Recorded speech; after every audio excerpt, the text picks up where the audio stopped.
우리 다 같이 한 목소리로 4절밖에 안 됩니다.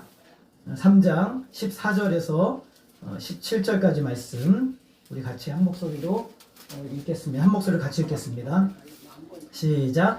그러나 너는 배우고 확신한 일에 거하라. 너는 내가 누구에게서 배운 것을 알며 또 어려서부터 성경을 알았나니 성경은 능히 너로 하여금 그리스도 예수 안에 있는 믿음으로 말미암아 구원에 이르는 지혜가 있게 하느니라. 모든 성경은 하나님의 감동으로 된 것으로 교훈과 책망과 바르게 함과 의로 교육하기에 유익하니 이는 하나님의 사람으로 온전하게 하며 모든 선한 일을 행할 능력을 갖추게 하려 함이라. 아멘. 우리 옆에 계신 분과 함께 인사하겠습니다. 주님의 이름으로 사랑합니다.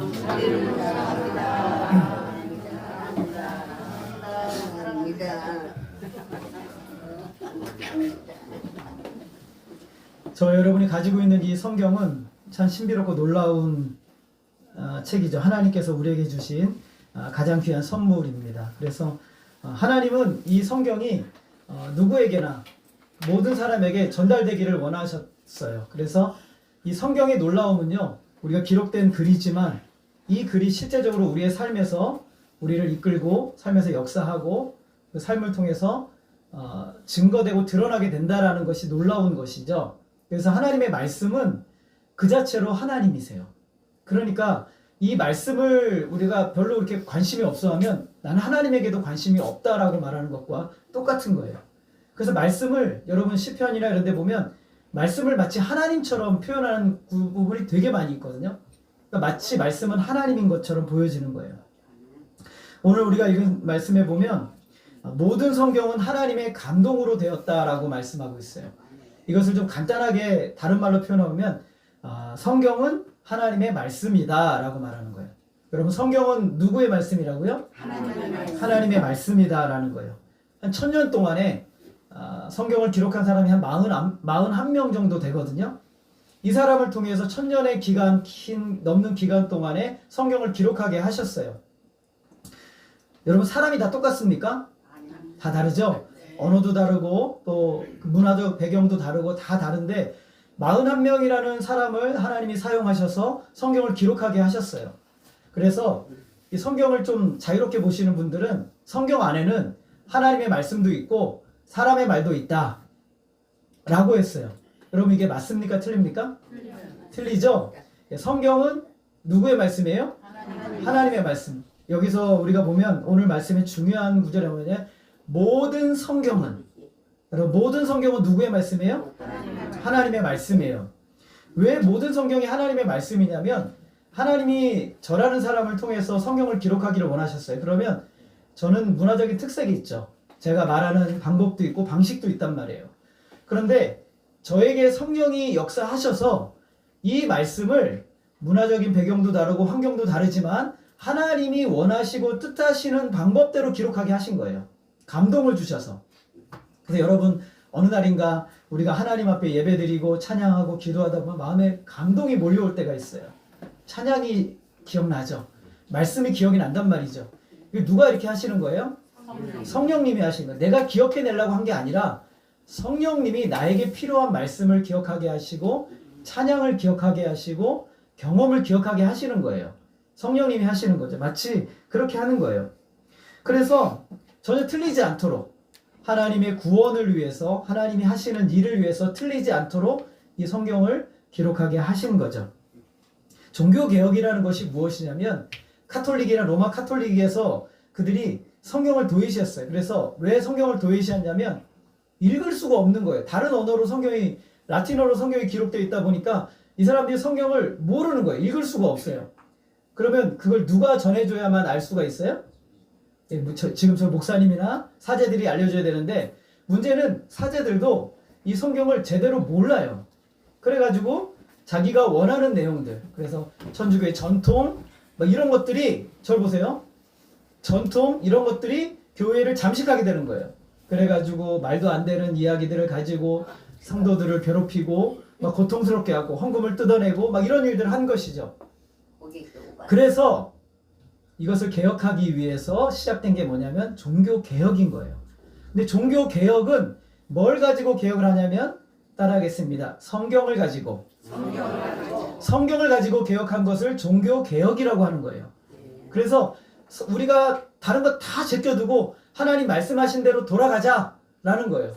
그래서 성경으로 교회를 개혁하고 성경으로 사람 나 자신을 개혁하고 매일매일 개혁하자라는 그 표어가 종교 개혁이라는 표어였던 거예요. 그래서 성경이 너무 중요한 거예요. 왜 성경이 이렇게 중요하냐? 오늘 이 말씀을 자세히 보다 보면 성경을 한마디로 이렇게 표현하고 있는 거예요. 성경은 하나님의 권위이다. 따라합시다. 성경은 하나님의 권위이다. 권위라는 말이 좀 어렵죠, 여러분. 권위가 뭐냐면 쉽게 말하면 이런 거예요. 제가 이제 대통령이 됐어요. 그러면 제가 누구를 다스리고 통제하에서 나를 따르게 하는 힘, 그게 권위라고 하는 거예요. 그러면 권위는 뭐냐면 대통령 자신이죠. 예를 들어서 저기 길 가는 아이가 내가 대통령이야 하면서 너 내 말 들어 하면 여러분들 들으실 거예요? 그 사람의 그 권위는 그 아이인 거예요. 대통령 자신의 권위는 대통령이잖아요. 그래서 하나님의 말씀이라는 건 뭐냐면 하나님의 권위라는 거예요. 하나님이 우리를 다스리고 이끌어갈 수 있는 힘. 그게 뭐라고요? 하나님 말씀이라고요. 그게 하나님 말씀이라는 거예요. 그러면 이 하나님 말씀이 너무너무 중요한 거죠. 그래서 하나님이 이 말씀을 어떻게 하시냐면 하나님이 직접 말씀하신 것도 있는데 누구의 입을 통해서? 사람의 입을 통해서 전해지게 하신 거예요. 여러분 오늘 좀 이렇게 잘 많이 틀리시는데 사람의 입을 통해서 전해지게 하신 거예요. 근데 자 사람의 입을 통해서 하나님의 말씀이 전해지는데 그 말은 누구의 말이에요? 하나님의 말. 누구에게 주시는 말? 듣는 사람에게 주시는 말이라는 거예요. 이게 하나님의 말씀이에요. 그러면 듣는 사람이 행해야 될 태도는 뭐예요? 잘 듣고 순종하는 거죠. 이게 하나님의 말씀인 거예요. 그래서 지금 이 말씀이 너무너무 신비한 게 뭐냐면 우리가 그 말씀을 듣는데 그 말씀이 지금 누가 하시는 말씀이세요? 하나님이 하시는 말씀. 누구에게요? 여러분 자신에게 직접 하시는 말씀인 거예요. 디모데후서 4장 1절에 보게 되면 사도 바울이 디모데에게 이렇게 말해요. 하나님 앞과 살아있는 자와 죽은 자를 심판하실 그리스도 예수 앞에서 그가 나타나실 것과 그의 나라를 두고 엄히 명하노니 지금 사도 바울이 디모데에게 너 내가 엄격하게 명령한다. 삼위 하나님과 하나님의 그 큰 나라와 그 나라 앞에서 내가 엄히 명하는데 네가 해야 될 일 이거야 하면서 4장 2절 우리 같이 한번 읽어보겠습니다. 시작. 너는 말씀을 전파하라. 때를 얻든지 못 얻든지 항상 힘쓰라. 범사의 오래 참음과 가르침으로 경책하며 경계하며 권하라. 너희가 반드시 해야 되는 가장 중요한 일이 있는데 뭐냐면 하나님의 말씀을 전하라는 거예요. 특별한 어떤 역사 경험 아니고 하나님의 말씀을 전해라. 근데 때를 얻든지 못 얻든지 때를 얻든지 못 얻든지는 뭐예요? 항상. 권사님 정확해. 항상 언제든지 전하라는 거예요. 여러분 이제 주변에 여러분 좋은 책들 읽으시잖아요, 그죠? 예, 여러분 요즘 책 사람들이 안 읽으신대요. 한 달에 책 한 권도 안 읽으시고 1년에 가도 한 권도 안 읽고 막 그러시는데 근데 우리가 좋은 책을 만나면 뭐라고 하면 저도 그래요. 이 책 한번 읽어봐. 너무 좋아. 이렇게 얘기합니다. 근데 제 인생에 있어서 베스트 오브 베스트 제일 좋은 책을 만나면 야 이거 꼭 한번 읽어봐. 정말 좋아. 라고까지는 얘기할 수 있어요. 근데 그 사람이 읽어도 되고 안 읽어도 되잖아요. 그죠? 근데 하나님의 말씀은 아니에요. 반드시 들어야 되고 반드시 전해져야 되는 게 하나님의 말씀인 거예요. 그래서 오늘 이 말씀을 이렇게 표현하면 돼요. 무슨 수단과 방법을 동원하더라도 어떤 상황이든지 어떤 시간이든지 어떤 때이든지 하나님의 말씀을 전할 기회를 가지고 그 말씀을 전하라라고 말하는 거예요. 왜요? 하나님의 권위이니까. 여러분 하나님이 지금 우리에게 요구하시는 게 이 말씀 안에 들어있기 때문에 이 말씀을 반드시 전해야 되는 거예요. 오래 참아야 돼요. 이 말씀이 전해지도록 하기 위해서. 그리고 때로는 경책하래요. 말씀으로. 또 경계하래요. 권하라고 말하고 있어요. 성경 말씀에 대해서 이렇게 얘기하는 이유는 천지 만물을 창조하시고 이 세상을 다스리시고 시작과 끝을 정하신 하나님의 유일한 말씀이기 때문에 그런 거예요. 너무너무 중요한 말씀이죠. 이사야서 55장 11절 우리 같이 한번 읽어보겠습니다. 시작. 내 입에서 나가는 말도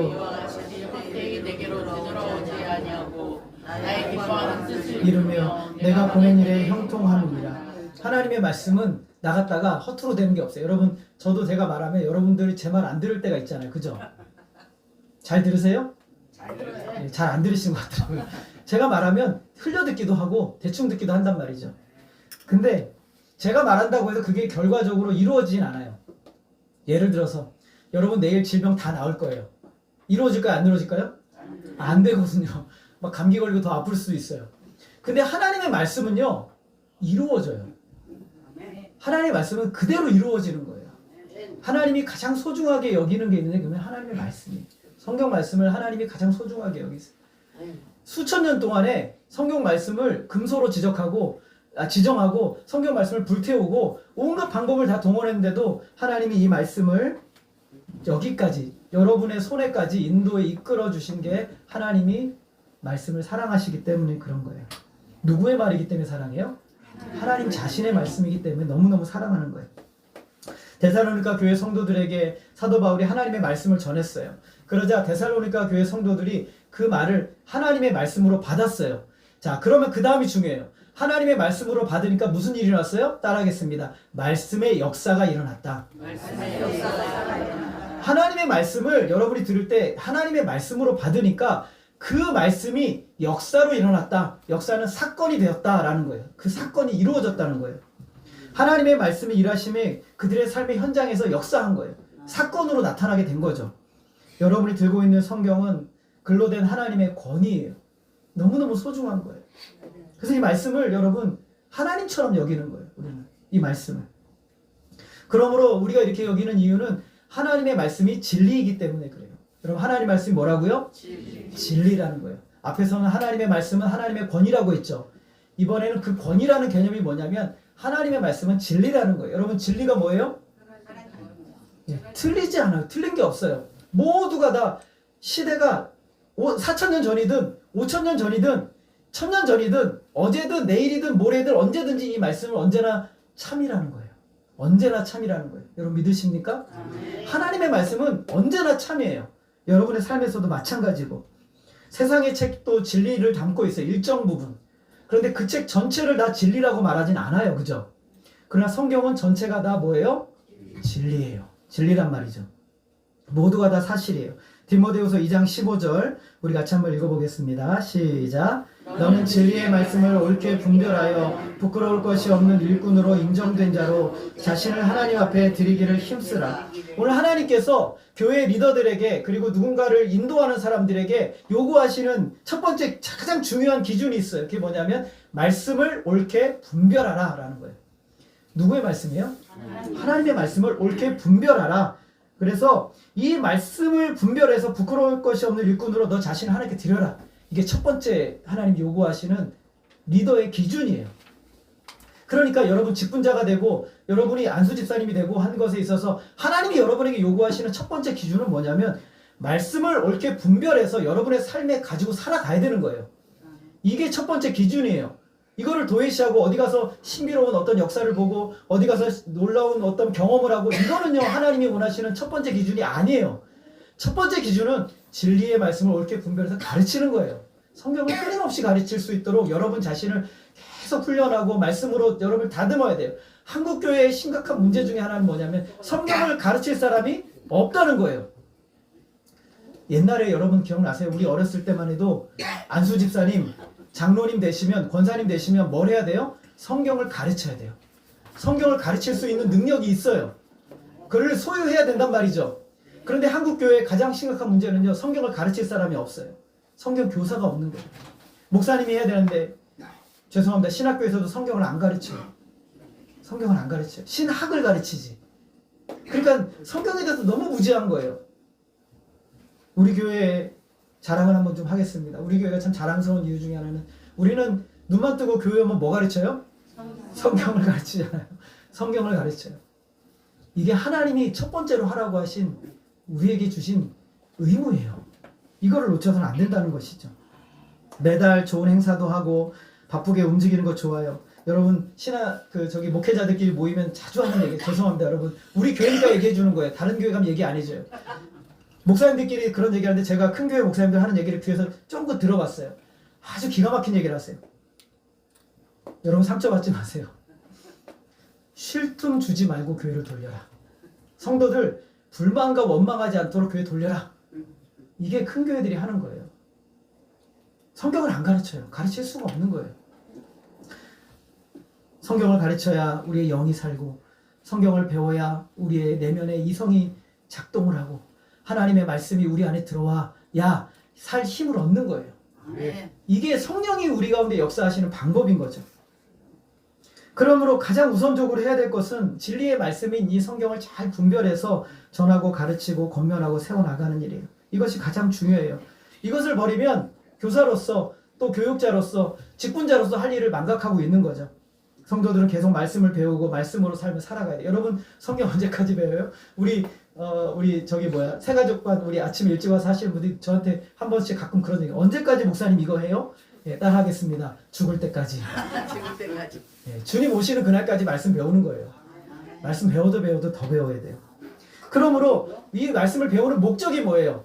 이 성경 안에 여러분의 삶의 모든 것이 담겨 있어요. 여러분 믿으십니까? 아멘. 성경 안에 여러분의 삶의 모든 것이 담겨 있어요.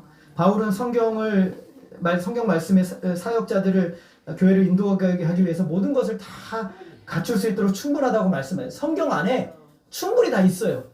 디모데후서 4장 17절 우리 같이 한번 읽어보겠습니다. 시작. 주께서 내 곁에 서서 나에게 힘을 주심은 나로 말미암아 선포된 말씀이 온전히 전파되어 듣게 하려 하심이니 내가 사자의 입에서 건짐을 받았느니라.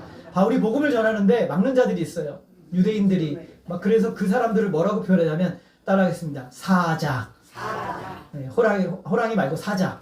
사자처럼 사도 바울을 죽이려고 하는 사람들이 많이 나타났대요. 근데 주님이 사자의 입에서 사도 바울을 건지셨어요. 왜 건지셨을까요? 따라하겠습니다. 이방인들에게 말씀을 전하게 하시기 위해서.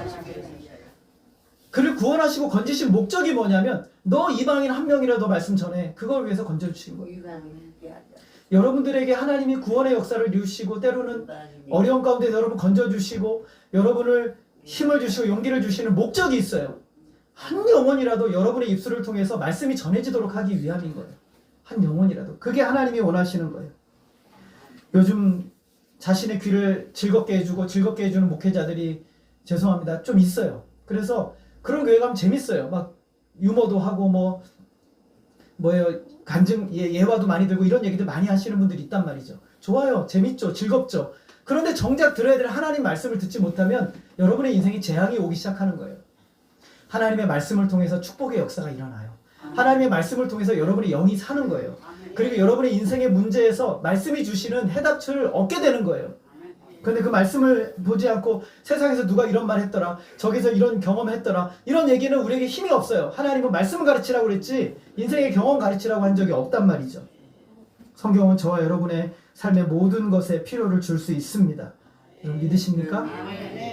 하나님은 더 많은 사람들에게 이 말씀이 전해지기를 원하세요. 신명기 8장 1절에 보면 우리 한번 읽어볼까요? 시작. 내가 오늘 명하는 모든 명령을 너희는 지켜 행하라. 그리하면 내가 살고 번성하고 여호와께서 너희의 조상들에게 맹세하신 땅에 들어가서 그것을 차지하리라. 여러분 하나님의 말씀과 번성과 오래 사는 게 무슨 연관관계가 있어요?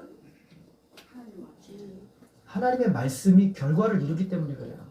하나님의 말씀이 결과를 이루는 거예요.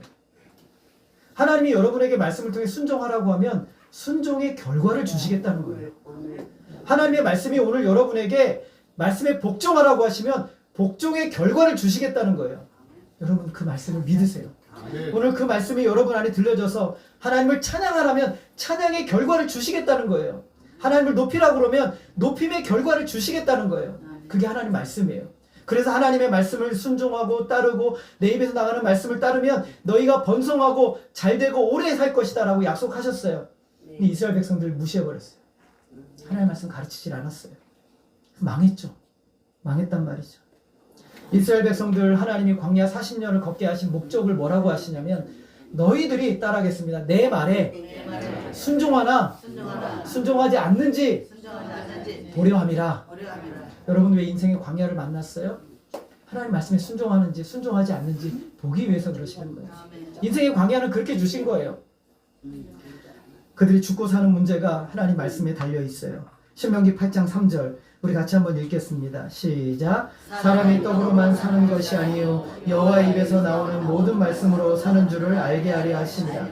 여러분 그 오늘 아침에 식사하고 오셨어요? 네. 하나님 말씀을 얻다 버리고 오셨어요. 여러분 하나님 말씀이 사는 거예요? 살 수가 있어요? 말씀만으로? 예, 그렇게 살 수 있습니까? 예, 삼시세끼 다 굶고 한 달 다 굶어도 하나님 말씀으로 살 수 있습니까? 이제 대답이 좀 줄어드셨죠? 예, 하나님 말씀으로 사는 게 가능합니다. 말씀이 하나님이니까. 여러분 말씀하시는 하나님이 살리시겠다면 살리시겠다는 거예요. 주시겠다면 주시겠는 거예요. 그 말씀을 믿고 살아가는 사람에게 그 말씀이 사건이 되고 현실로 이루어지는 역사가 이루어지는 거예요. 말씀만으로 충분한 거예요. 여러분의 삶에 필요한 모든 것들을 하나님 말씀에다 담아두셨어요. 저는 인생의 어려움을 만나고 문제가 있으면 다른 거 다 제껴두고 하나님 말씀 속으로 들어가요. 계속 읽습니다. 계속 묵상하면서 읽고 또 읽고 또 읽어요. 어느 순간 읽다 보면 하나님의 말씀이 내 감정을 향해서 내 상황을 향해서 딱 주시는 말씀이 딱 거기에 나와요. 그 말씀을 붙들고 기도하는 거예요. 그랬을 때 하나님이 일하시는 것을 경험하는 거예요. 누구의 말씀이니까요? 하나님의 말씀이니까요. 하나님의 말씀은 명료해요. 하나님의 말씀 뭐 하다고요? 명료하다고. 디모데후서 3장 15절 우리 같이 한번 읽어보겠습니다. 시작. 또 어려서부터 성경을 알았나니 성경은 능히 너로 하여금 그리스도 예수 안에 있는 믿음으로 말미암아 구원에 이르는 지혜가 있게 하느니라. 여러분 디모데가 언제부터 성경을 알았대요? 어려서부터 성경을 알았대요. 여러분 성경이 쉽습니까? 어렵습니까? 어렵죠. 여러분 어렵습니다. 연구하면 연구할수록 성경은 더 어려워져요. 저는 그래서 신대원 다니면서 성경이 왜 이렇게 어려운가 막 경험했어요. 원문 분해를 해야 되고 헬라어 히브리어를 봐야 되고 뭐 이런 공부를 해야 되는데 너무 머리가 막 터질 것 같은 거예요. 이거 왜 해야 되나? 참 어려워요. 근데 여러분 놀라운 사실이 하나가 있어요. 이 말씀을요 어린아이들도 이해해요.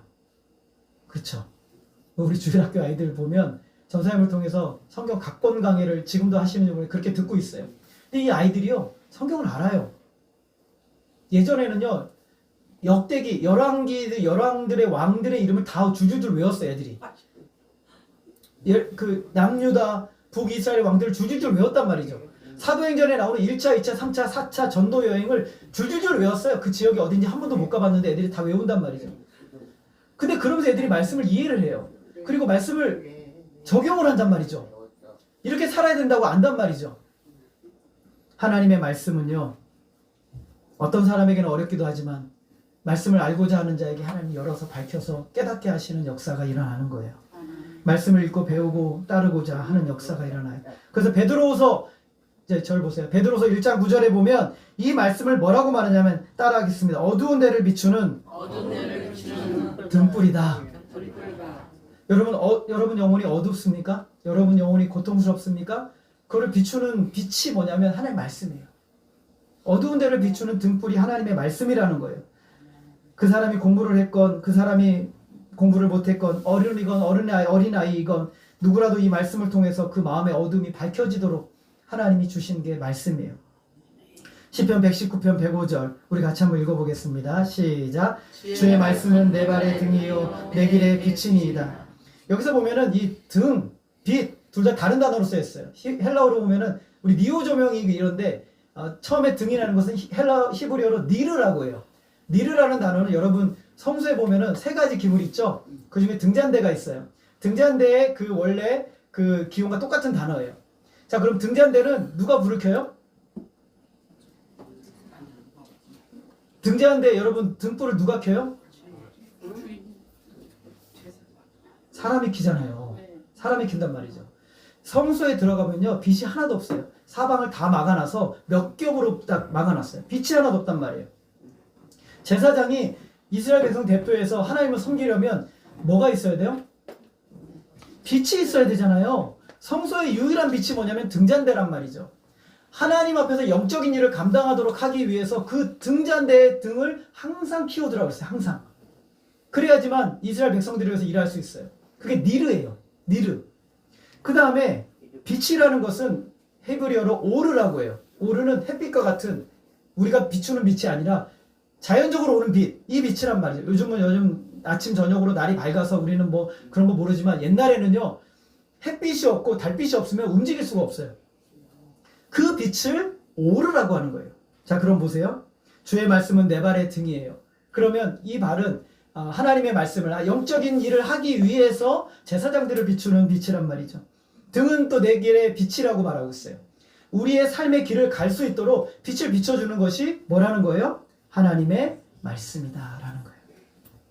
하나님의 영적인 일을 함에 있어서나 세상을 살아감에 있어서나 여러분을 밝게 비춰주는 빛이 하나님의 말씀인 거예요. 그 말씀이 너무너무 소중한 거예요. 나는 아무것도 몰라서 성경을 읽을 수 없다라고 하는 거는 아니에요. 우리가 성령님께 하나님께 기도하면서 성령이여 나의 눈을 깨우쳐 주셔서 이 말씀을 깨닫게 해주시고 이 말씀이 오늘 나의 인생의 문제를 보게 해주시고 이 문제의 해답을 열어주시는 말씀으로 들려지고 깨닫게 해주시옵소서.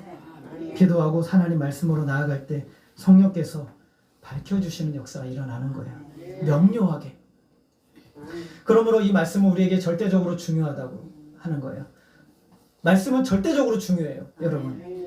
바울은 인간의 부패와 타락, 거짓과 죄악에 대한 사랑, 진리를 붙들고 있는 일을 박해하려고 하는 모든 것이 세상의 것이라고 말하고 있어요.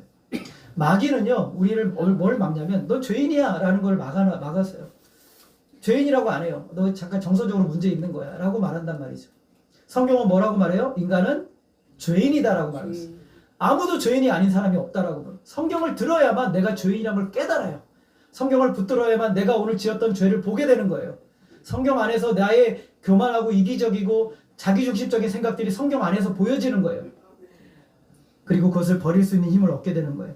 이 세상은 타락해서 구원받아야 한다는 것을 성경 말씀이 말하고 있는 것이죠.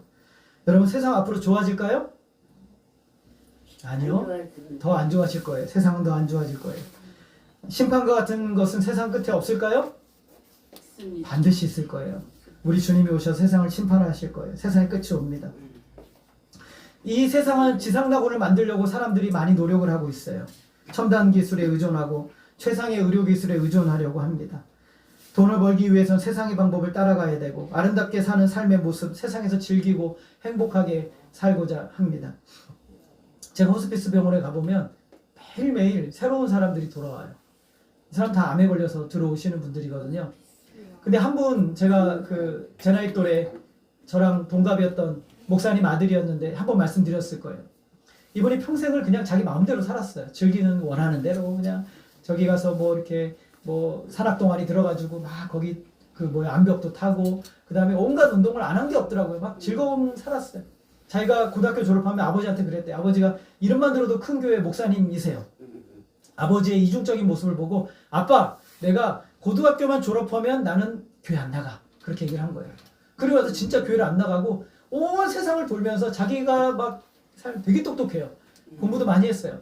이 사람이 이제 자기 마음대로 살았어요. 근데 덜컥 암이 왔어요. 암이 왔는데 아버지가 찾아와서 딱 한다는 말이 그러더래요. 너 예수 믿고 그리고 잘 죽어라. 아버지가 그러더래요. 아버지도 너무너무 싫었던 거예요. 이 아들이. 정말 싫었던 거예요. 그래서 이제 목사라고 하면 치를 떨어요. 그래서 저와 함께 이제 제가 들어갔는데 저한테 그러더라고요. 목사님, 저는 목사님 머리 위에 있습니다. 알 거 다 알아요. 얘기하지 않으셔도 됩니다. 근데 한참 얘기를 들어주다가 제가 그랬어요. 형제님이 인생 어디로 가고 있습니까? 제가 물어봤어요. 한 번도 생각을 안 해본 거예요. 그러더니 저보고 그러는 거예요. 목사님 저 어디로 가는 거예요? 그래서 그게 분명하지 않으면 당신의 지금 이 순간은 가장 불행한 삶을 사는 거라고.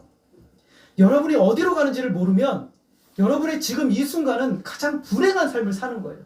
가장 불행한 삶. 여러분 어디로 가고 있어요? 누구에게로 가고 있어요?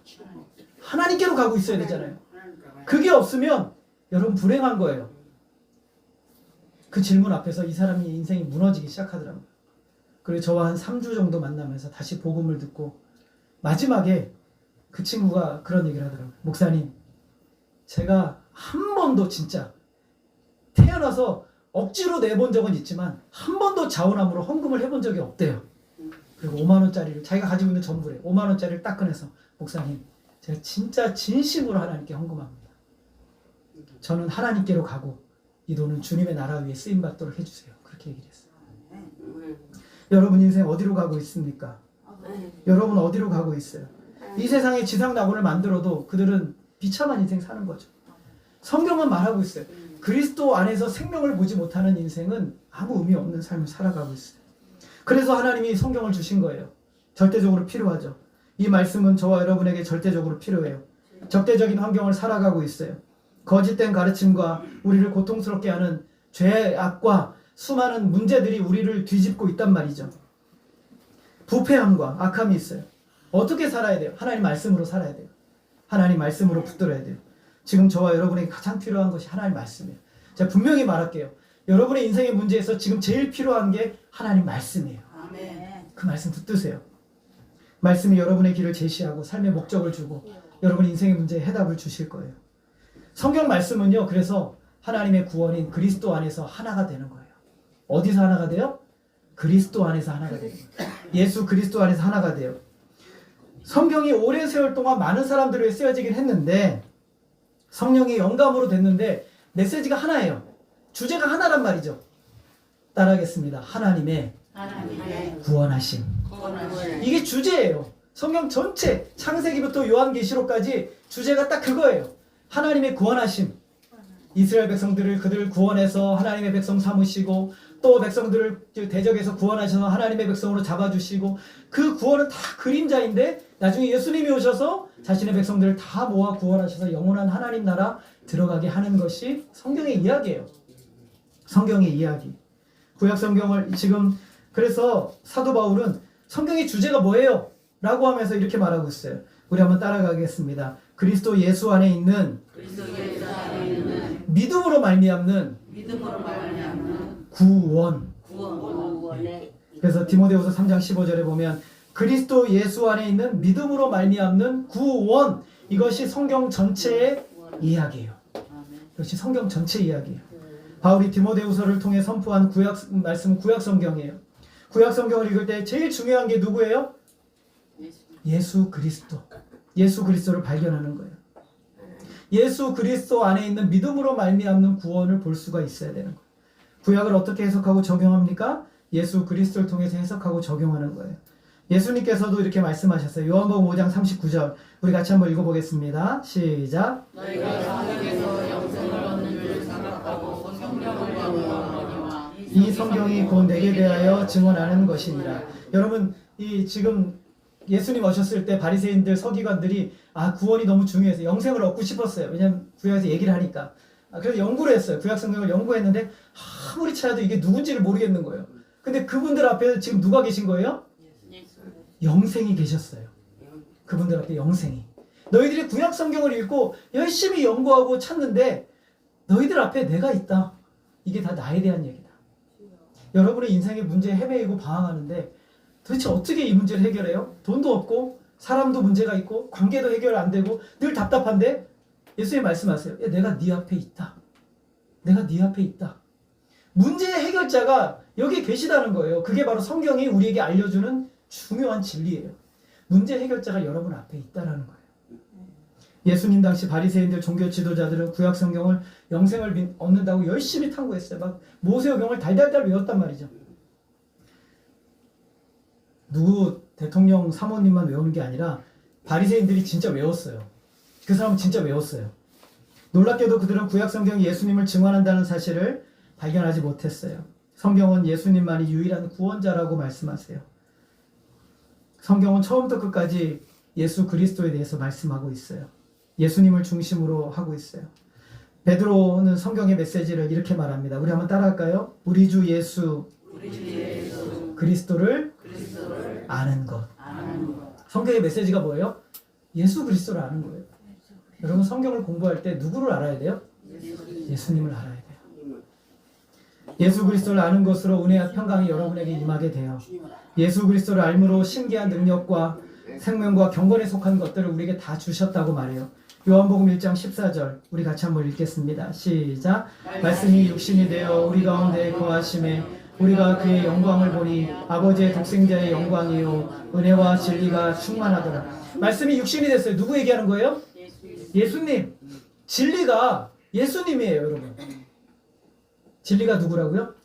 예수님이에요. 예수님이 여러분 우리가 똑같은 육신이 됐다는 거예요. 진리가 말씀이 여러분 하나님의 말씀은 아까 제가 뭐라고 그랬어요? 하나님의 권위라고 했죠. 하나님의 통치하시는 방식이 인간이 되신 거예요. 하나님이 인간이 되셨어요. 그게 말씀이에요. 진리란 말이죠. 그래서 이 말씀이 육신이 되어서 우리가 그의 영광을 보니까 그 안에 뭐가 있냐면 따라합시다. 은혜와 진리가 충만하더라. 충만하더라. 성경은 계속해서 말씀하시죠. 은혜는 오직 예수 그리스도를 통해서 저와 여러분에게 주어지는 거예요. 예수 그리스도 외에는 하나님의 죄 많은 인간과 죄 많은 세상과 인간 사이에 중보자는 없어요. 오직 예수님만이 중보자이시죠. 예수님이 십자가에서 피 흘리심으로 히브리서 보니까 성경을 보니까 성전 지성소와 성소를 막는 큰 휘장이 있었는데 그 휘장이 어떻게 됐어요? 찢어졌단 말이죠. 찢어졌어요. 그래서 우리가 누구에게 나아갈 수 있어요? 이제 하나님께 나아갈 수 있어요. 누구를 통해서? 예수님을 통해서. 그 휘장은 뭐라고 말해요? 따라하겠습니다. 휘장은 예수 그리스도의 육체니라. 예수님이 십자가에 죽으실 때 휘장을 찢으셨어요. 누구를 찢으신 거예요? 예수님 자신을 찢으셨단 말이죠. 그래서 성경에 보니까 예수님이 크러쉬 됐다고 그랬어요. 크러쉬 으깨지셨단 말이죠. 왜냐하면 우리를 하나님 앞으로 인도하기 위해서 성전의 휘장을 다 찢어버리신 거예요. 자기 육체를 찢으셔서 우리로 하여금 하나님께로 나아갈 수 있는 길을 열어주셨다라고 말하고 있어요. 마치 예수님을 믿는 예수님 의지해서 하나님께 나아가는 사람 마치 한 번도 죄를 짓지 않은 사람인 것처럼 하나님이 우리를 보신다는 거예요. 여러분 감사하지 않으세요?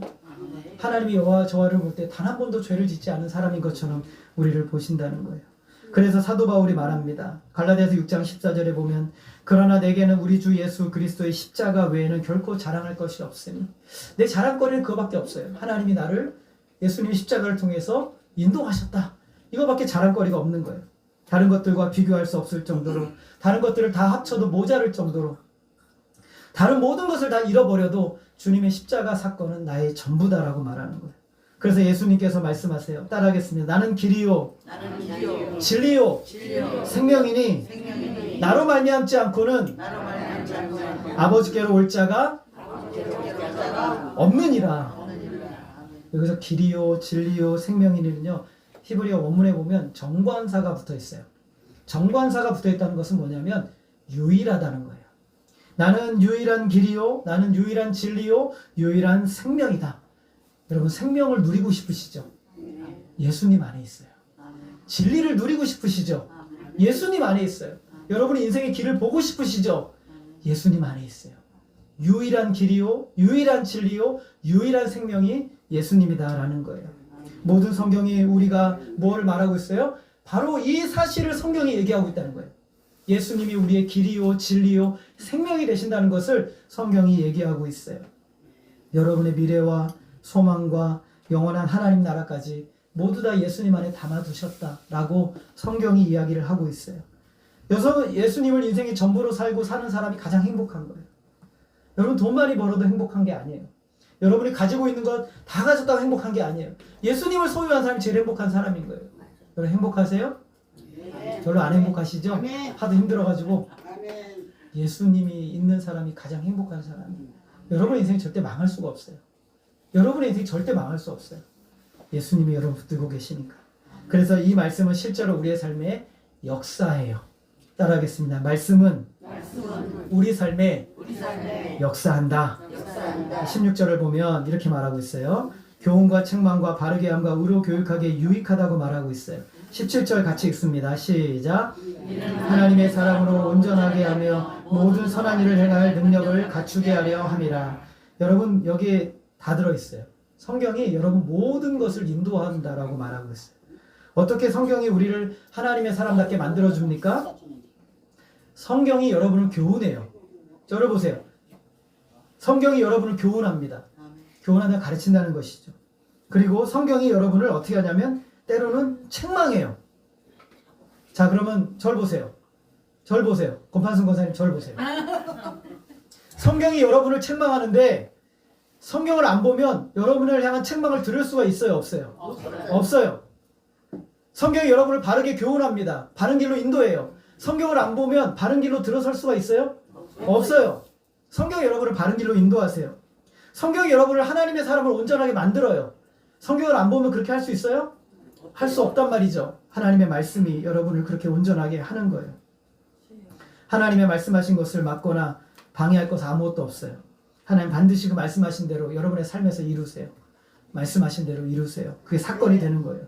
아까 우리가 읽었던 이사야서 55장 11절, 내 입에서 나가는 말도 이와 같이 헛되이 내게로 되돌아오지 아니하고 나의 기뻐하는 뜻을 이루며 내가 보낸 일에 형통함이라. 여러분, 하나님이 뭘 기뻐하세요?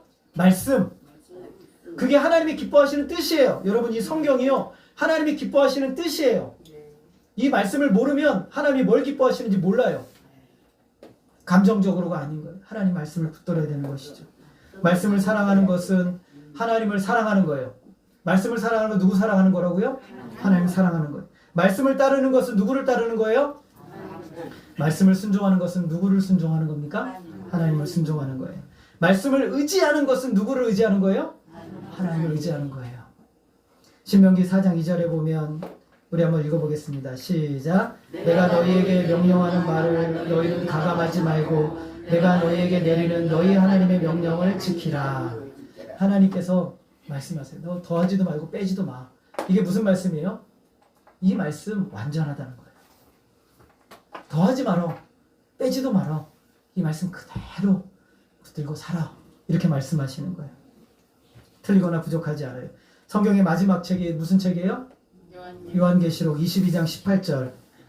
제가 한번 읽어보겠습니다. 내가 이 두루마리의 예언의 말씀을 듣는 모든 사람에게 증언하노니 만일 누구든지 이것들 외에 더하면 하나님이 이 두루마리에 기록된 재앙들을 그에게 더하실 것이요. 그 다음 같이 읽어보겠습니다. 시작.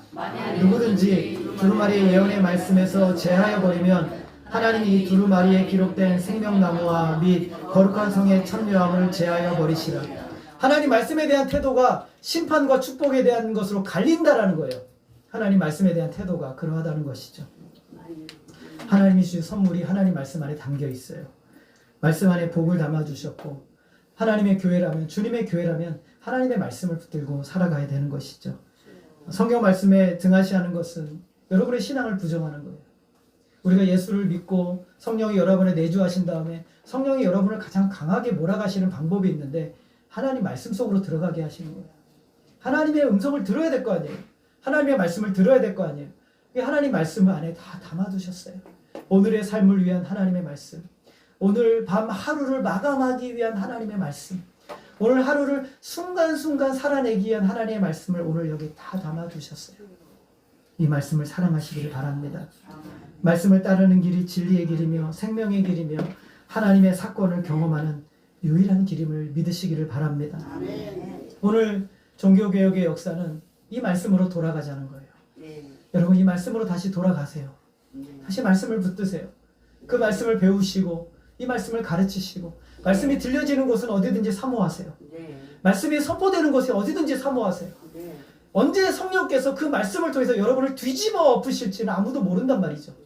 언제 하나님이 역사하시는 말씀이 어느 순간에 여러분에게 선포될지 모른단 말이죠. 말씀을 들을 수 있는 자리를 사모하시기를 바랍니다. 오늘 우리에게 주신 이 귀한 성경 사랑하시고 이 말씀 안에서 여러분의 인생 조정하시고 이 말씀 안에서 여러분의 미래와 소망을 돌아보세요. 인생의 수많은 문제와 답답함 안에서 말씀에 깊이 들어가셔서 하나님의 음성을 들으세요. 그리고 하나님이 여러분에게 말씀하시는 진짜 하나님의 말씀을 통해 들으심으로 승리하시고 또 믿음으로 나아가시는 저와 여러분 되어지기를 주님의 이름으로 소원합니다. 기도하겠습니다. 하나님 아버지, 오늘도 우리에게 주신 이 귀한 성경 말씀, 하나님의 권위이며 하나님의 진리이며 명료하고 분명한 말씀이며 이 말씀 안에 예수 그리스도의 구원을 담아 놓으셨으며 이 말씀을 통해서 하나님이 하시는 미래의 소망을 알게 하신 하나님, 이 귀한 생명의 말씀 붙들고 주님 앞에 나아가게 하시고 하나님 의지함으로 주의 말씀 듣고 하나님의 말씀을 날마다 듣고 그 말씀 안에서 믿음으로 살아가는 믿음의 삶이 되게 하여 주옵소서. 하나님께서 오늘도 우리에게 주신 귀한 말씀 기억하게 하시고 하나님의 감동으로 된 이 성경 말씀이 나에게 능력이요 소망이요 영적인 싸움의 승리의 도구임을 기억하면서 주님 앞에 나아가는 믿음의 삶을 살게 하여 주옵소서. 하나님만이 홀로 영광 받아 주시기를 간절히 원하오며 예수님의 이름으로 기도하였습니다. 아멘.